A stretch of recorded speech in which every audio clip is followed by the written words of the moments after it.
সবচেয়ে নিকট আত্মীয় কে জানেন? ভাই। ভাইয়ের সাথে টিকে থাকা খুব কঠিন, অথচ একই পিতার পক্ষ থেকে সবাই এসেছে।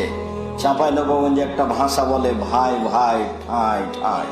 নিকট আত্মীয়ের সাথে ভালো আচরণ করো, আল্লাহর আদেশ। সবচেয়ে নিকট আত্মীয় কে জানেন? ভাই।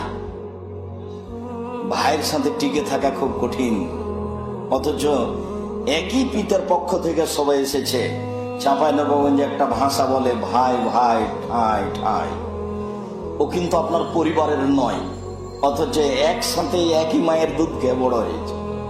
বিবাহ করার সাথে সাথে ও আর একজনকে, ভাতিজাকে, ভাইকে তার সংসারে একটু সহযোগিতা করতে পারবে, এরকম মন মানসিকতা খুবই কম আছে, খুব কম। ঝামেলা এখানে বাঁধবে। সবচেয়ে নিকট আত্মীয়ের সাথে সদাচরণ করো। পৃথিবীতে সবচেয়ে নিকট আত্মীয় হচ্ছে ভাই।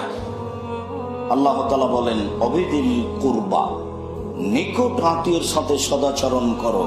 আমার চোখের দেখা, যেটা আমি একদিন বলেছি মনে হয়, আমাদের গ্রামে দুই ভাই মারামারি লেগেছে, ঝগড়া দিয়ে সব জিনিস ভাগ করছে, তো ঢেঁকিটা কেটে ভাগ করে নিয়েছে। কেটে ভাগ করে নিলে তাতে কি হবে? কেটে ভাগ করে নিলে শয়তান যে তাকে খেপিয়ে তুলেছে এটা একটু ঠান্ডা হবে। যাক, ওকে দেওয়া হয়নি, এটা তো হয়েছে। আবার বলছে যে এই বাড়ি ছেড়ে দিতে যদি হয় তো এমন লোককে দিব যাতে দিন রাত ওকে গুতা দিতে পারে, অথচ নিজের ভাই। সব শয়তান খেপিয়ে তুলেছে। অবিদিল